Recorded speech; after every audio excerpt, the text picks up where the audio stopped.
À 64 ans, Maxime Le Forestier aurait enfin brisé le silence sur une vie devenue difficile. Une vie où le corps ne suit plus toujours l'âme du chanteur. Mais derrière cette image d'un homme affaibli, peut-être même sur un fauteuil roulant, il y a surtout une question qui serre le cœur. Que reste-t-il d'une légende quand la scène s'éloigne peu à peu? Lui, l'homme de San Francisco, celui qui nous parlait de liberté, d'amitié et de maisons ouvertes, se retrouve aujourd'hui face à une vérité bien plus intime. Alors restez avec moi, parce que l'histoire de Maxime Le Forestier n'est pas seulement celle d'un chanteur qui vieillit, c'est celle d'un homme qui essaie encore de garder sa dignité quand la vie lui demande de ralentir. Avant de parler de cette image dure, celle d'un Maxime Le Forestier affaibli, ralenti, peut-être obligé de s'appuyer sur les autres, il faut revenir au début, parce qu'un homme ne devient pas fragile du jour au lendemain. Maxime Le Forestier, de son vrai nom, Bruno Le Forestier, naît le 10 février 1949 à Paris. Pas dans une légende, pas dans un décor de cinéma. Non, à Paris, tout simplement. Dans une famille où la musique n'était pas un luxe, mais presque une langue qu'on parlait à la maison. Sa mère aimait profondément la musique. Et ça, voyez-vous, ça laisse des traces. Un enfant qui grandit avec des notes autour de lui, avec des voix, des instruments, des silences entre deux mélodies. Cet enfant-là n'écoute pas le monde comme les autres. Et puis il y a l'école. Ah, l'école et les artistes, parfois, c'est une vieille histoire de malentendus. Maxime n'a jamais vraiment été le bon élève bien rangé dans la bonne case. Il découvre très tôt Georges Brassens. Et là, quelque chose se passe. Brassens, ce n'est pas seulement un chanteur pour lui, c'est une porte, une permission. La preuve qu'on peut dire des choses profondes avec une guitare, 3 accords et une liberté dans la voix. Franchement, si on y pense 2 secondes, combien de vies ont changé comme ça à cause d'une chanson entendue au bon moment? Dans les années 1960, Bruno devient peu à peu Maxime. Il chante d'abord avec sa sœur Catherine, dans un duo appelé Cat et Maxime. Ce n'est pas encore la grande lumière. Ce sont les débuts, les petites scènes, les essais, les chansons qu'on porte comme on porte un manteau trop grand, en espérant qu'un jour il nous ira parfaitement. Puis arrive le grand tournant. 1972. Cette année-là, Maxime Le Forestier sort son premier album, Mon Frère. Et là, tout change. On y trouve des chansons qui vont devenir des morceaux de mémoire collective. San Francisco, Mon Frère, Éducation sentimentale, Fontenay aux roses, Comme un arbre. Vous voyez le genre de chansons qu'on n'écoute pas seulement avec les oreilles? On les écoute avec une époque entière. La France de ces années-là sort encore des secousses de mai 68. Les jeunes cherchent autre chose. Une autre façon de vivre. De parler. D'aimer. De refuser aussi. Et Maxime arrive avec sa voix douce, presque sans posture. Il ne donne pas l'impression de vouloir conquérir le public. Il semble plutôt lui dire « Venez, on va marcher un bout de chemin ensemble ». Et cette fameuse maison bleue de San Francisco, elle n'est pas juste une image de carte postale. En 1971, Maxime séjourne à San Francisco. Il y découvre une manière de vivre plus libre, plus communautaire, plus ouverte. 1 an plus tard, cette expérience devient une chanson. Et cette chanson devient un refuge pour des milliers de gens. C'est fou, non? Une maison réelle quelque part en Californie. Et soudain, elle devient une maison dans la tête de tout un pays. Mais derrière cette douceur, il y a aussi un homme plus complexe qu'on ne le croit. Maxime Le Forestier n'a jamais été seulement le gentil chanteur à guitare. Il a chanté contre la guerre, contre l'ordre trop dur, contre les systèmes qui écrasent les hommes. Son passage au service militaire lui inspirera « Parachutiste », une chanson antimilitariste qui montre déjà son caractère. Poli, oui, mais pas docile. Et puis, comme souvent dans les longues carrières, il y a eu des hauts, des creux, des retours. Dans les années 1980, il retrouve un grand souffle avec Né quelque part. Plus tard, il rend hommage à Brassens, encore et encore, comme on revient saluer celui qui vous a ouvert la route.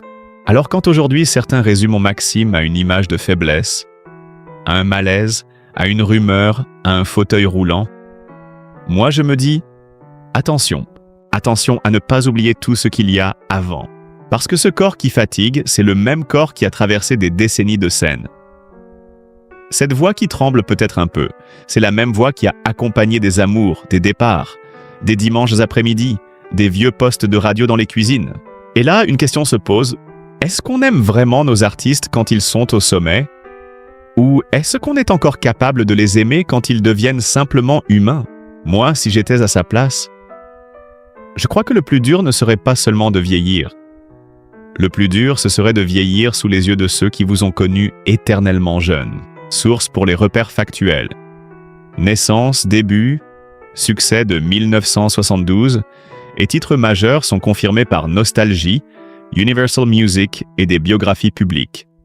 L'incident de santé à Antibes en octobre 2023 a été rapporté comme un malaise vagal / hypoglycémie, avec des nouvelles rassurantes ensuite. Et puis arrive ce moment, celui que personne n'aime voir. Parce qu'on peut écouter Maxime Le Forestier pendant 50 ans, on peut connaître ses chansons par cœur, on peut avoir l'impression qu'il sera toujours là, debout, guitare contre lui. Mais un soir, le corps rappelle une chose toute simple. Même les artistes qu'on croit solides restent des hommes. Avant ce malaise qui a marqué les esprits, il y avait déjà eu une période plus silencieuse, plus lourde.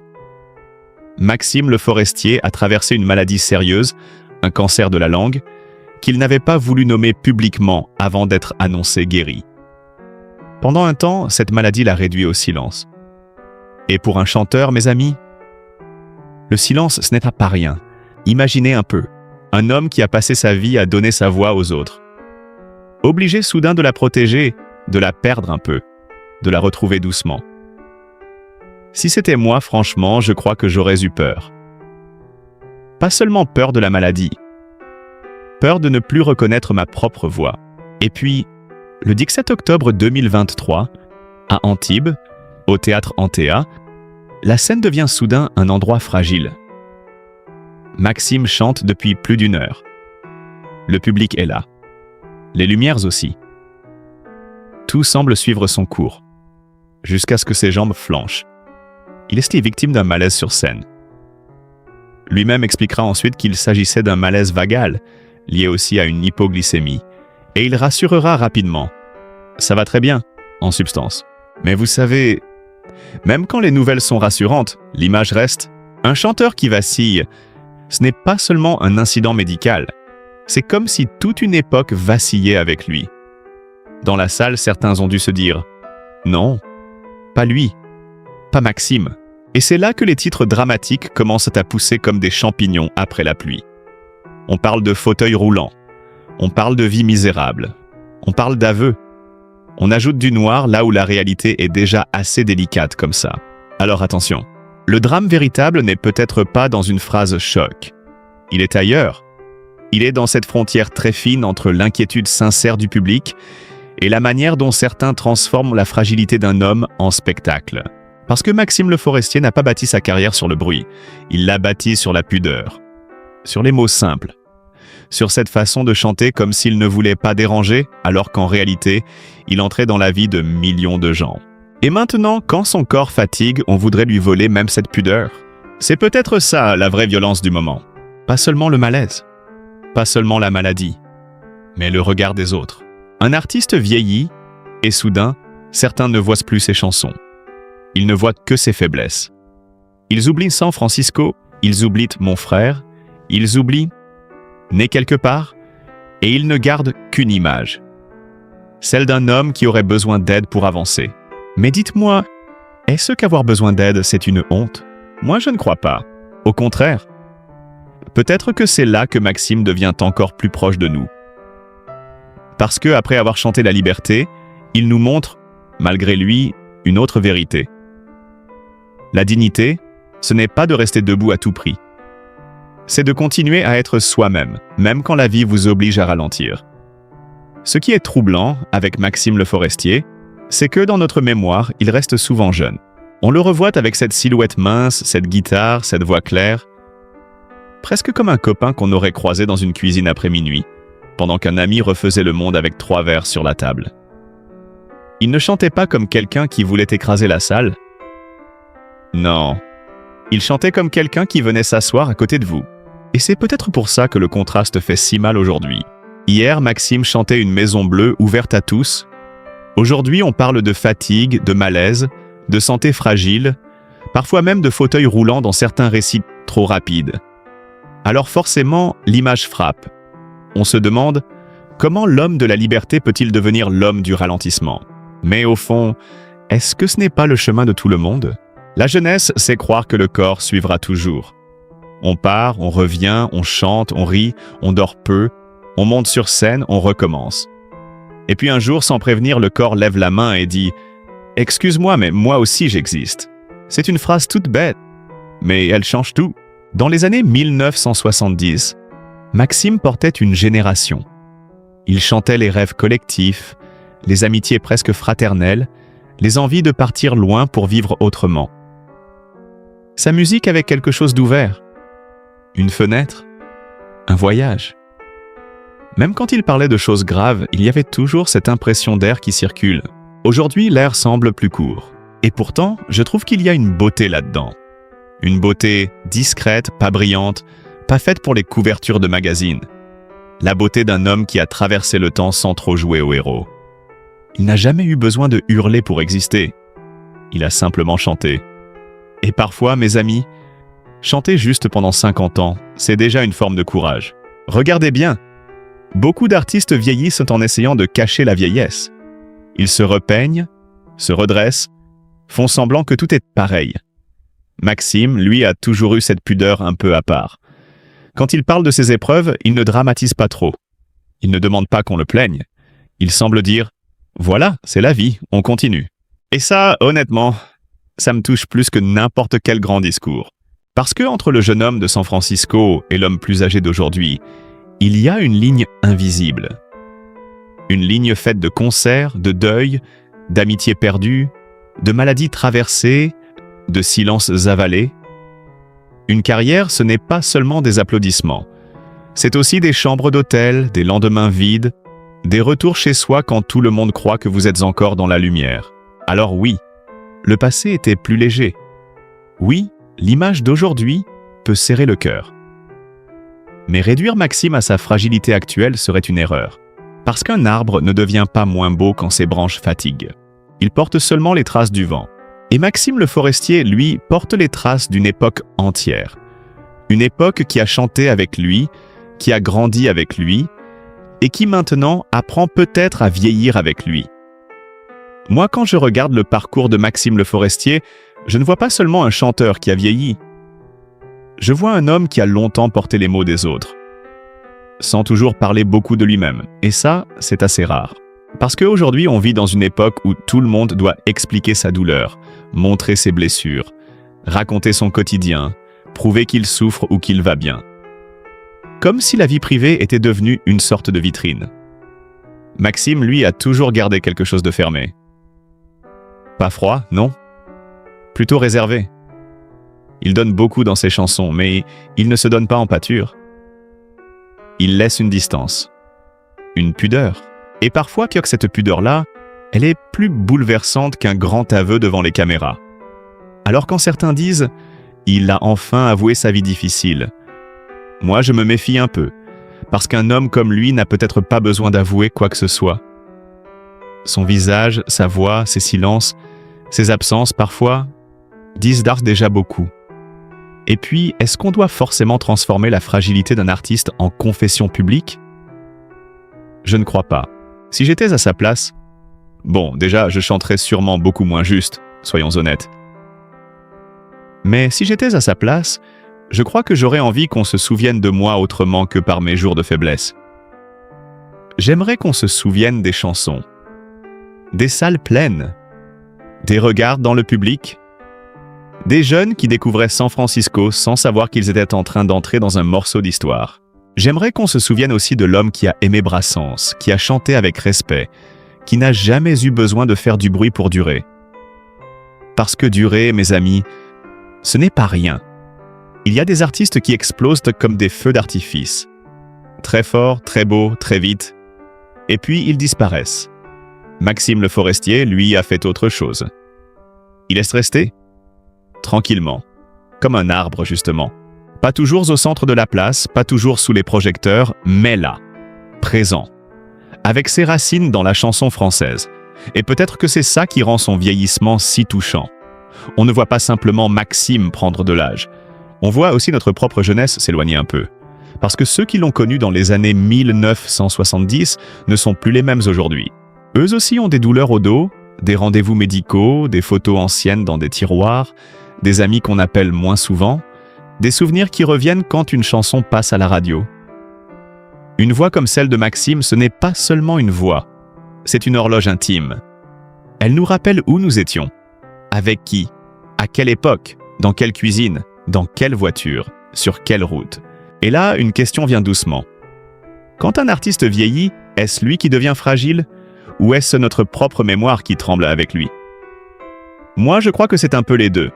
Le corps de Maxime fatigue peut-être, comme tous les corps finissent par fatiguer. Sa voix a peut-être changé.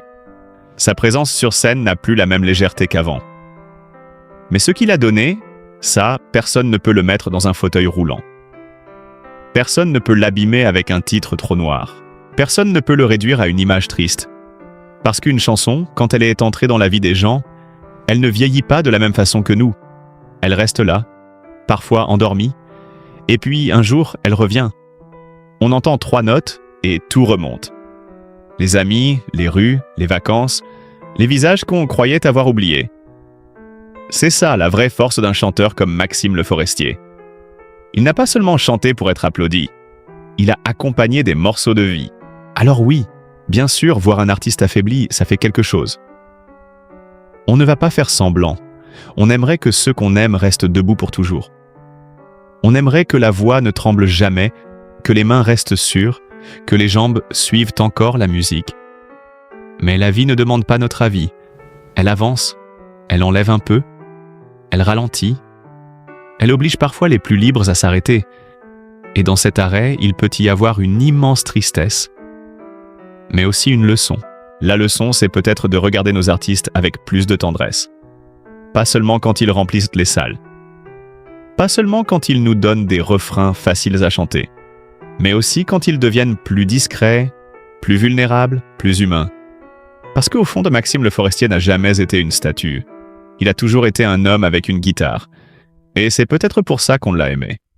Pas parce qu'il semblait invincible, mais parce qu'il semblait accessible, comme quelqu'un qu'on aurait pu croiser dans une rue de Paris ou dans une maison bleue, quelque part là-bas, avec des amis, du café tiède, des rêves un peu fous, et cette envie simple de croire que la vie pouvait être plus douce. Alors aujourd'hui, s'il traverse une période plus difficile, s'il marche moins vite, s'il doit faire attention, s'il a connu la peur, la maladie, le malaise ou la fatigue, eh bien, je crois qu'on peut lui offrir quelque chose de rare.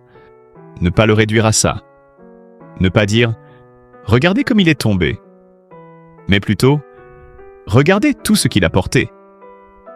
Parce que c'est ça la vérité la plus digne. Un homme ne se mesure pas seulement à sa force du moment, il se mesure aussi aux traces qu'il laisse derrière lui. Et Maxime, lui, a laissé des traces dans des millions de cœurs. Pas avec des scandales, pas avec des cris, avec des chansons. Et franchement, ce n'est déjà pas si mal, non? Peut-être même que c'est énorme. Il y a quelque chose dont on parle peu quand on évoque les artistes comme Maxime Le Forestier. On parle des chansons, on parle des albums, on parle des concerts, on parle des grandes années, des tournées, des récompenses, des rencontres. Mais on parle rarement du poids que tout cela finit par représenter. Parce qu'être aimé par le public, c'est merveilleux. Bien sûr. Qui dirait le contraire? Un public qui chante vos chansons, qui achète vos disques, qui se déplace pour vous voir, qui vous écrit, qui vous reconnaît dans la rue. C'est une chance immense. Mais avec les années, cet amour peut aussi devenir une sorte de miroir très exigeant. Le public garde souvent une image fixe de l'artiste, une image d'avant, une image jeune, une image pleine d'élan.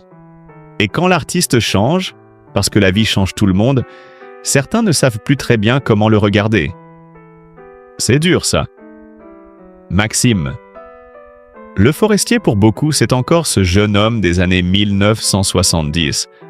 Celui qui chantait San Francisco comme une invitation à partir, respirer ailleurs. Celui qui semblait appartenir à une génération qui voulait ouvrir les fenêtres, sortir des vieux cadres, vivre autrement. Mais l'homme d'aujourd'hui n'a plus 23 ans. Et ce n'est pas une faute. C'est une vie.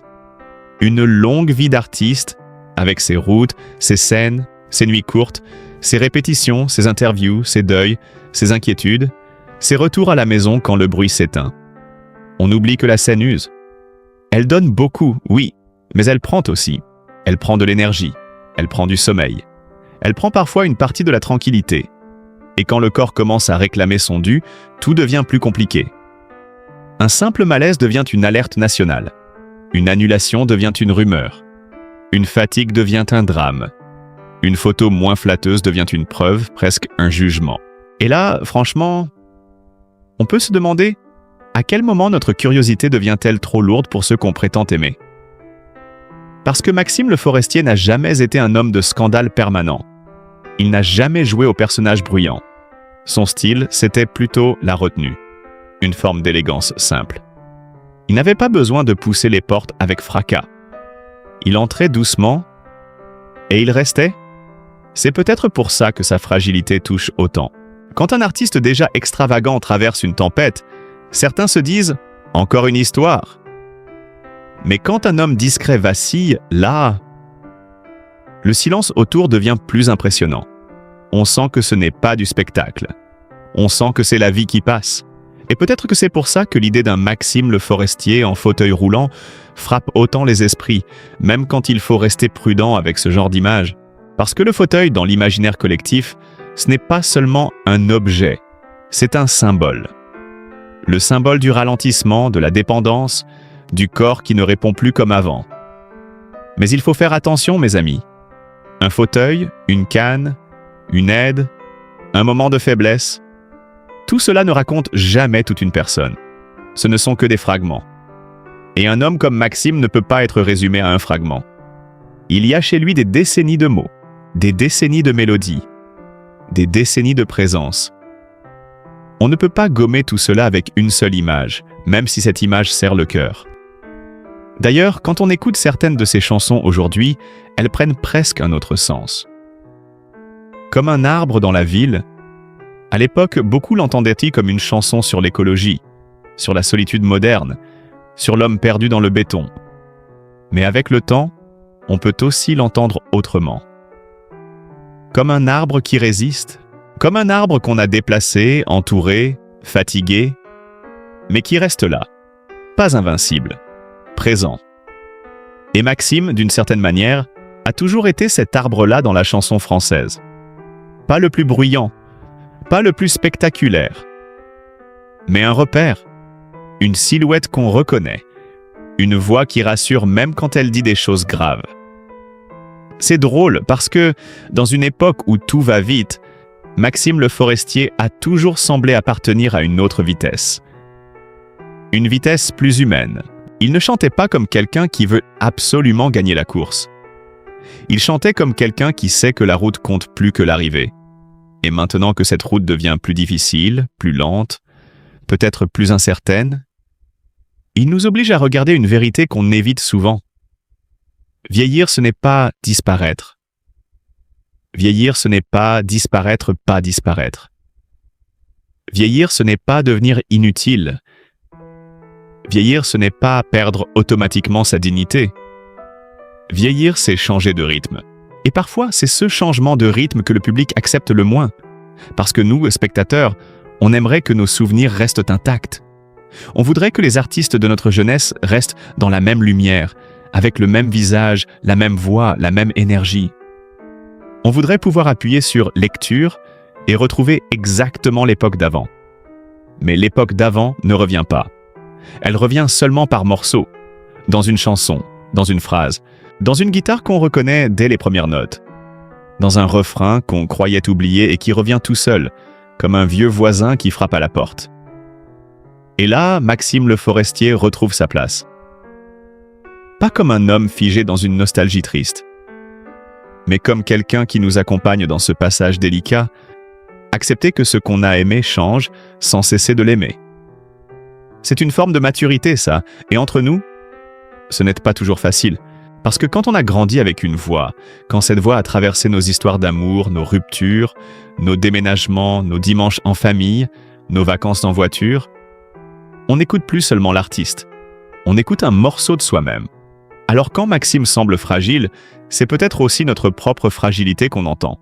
C'est peut-être pour ça que certains réagissent avec tristesse, d'autres avec peur, d'autres encore avec une curiosité un peu maladroite. On ne sait pas toujours quoi faire devant le vieillissement des gens qu'on admire. On voudrait les protéger. On voudrait savoir. On voudrait comprendre. Et parfois, sans s'en rendre compte, on finit par demander trop. Trop de détails. Trop d'aveux. Trop d'images. Et si cette histoire de Maxime Le Forestier nous touche autant, ce n'est pas seulement parce qu'il est un grand nom de la chanson française, c'est parce qu'il nous rappelle quelqu'un. Un père, un oncle, un ami, parfois même nous-mêmes dans quelques années. Alors, au lieu de regarder sa fragilité comme une chute, regardons-la avec tendresse. Maxime a donné des chansons, des souvenirs, des refrains qui ont accompagné des vies entières. Et aujourd'hui, s'il marche moins vite, s'il parle plus doucement, s'il choisit le silence plutôt que le bruit, ce n'est pas une raison pour l'oublier. C'est peut-être justement le moment de lui rendre un peu de cette douceur qu'il nous a offerte. Parce qu'aimer un artiste, ce n'est pas seulement l'applaudir quand il est fort. C'est aussi le respecter quand il devient vulnérable.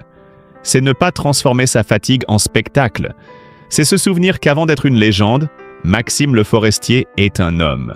Alors dites-moi en commentaire, quelle chanson de Maxime vous revient tout de suite au cœur? San Francisco? Mon frère? Né quelque part? Ou une autre plus discrète mais qui vous appartient?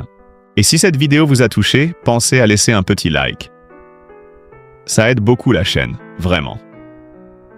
Partagez aussi cette histoire à quelqu'un qui a grandi avec ces chansons. Quelqu'un qui comprendra sans qu'on ait besoin d'expliquer trop longtemps.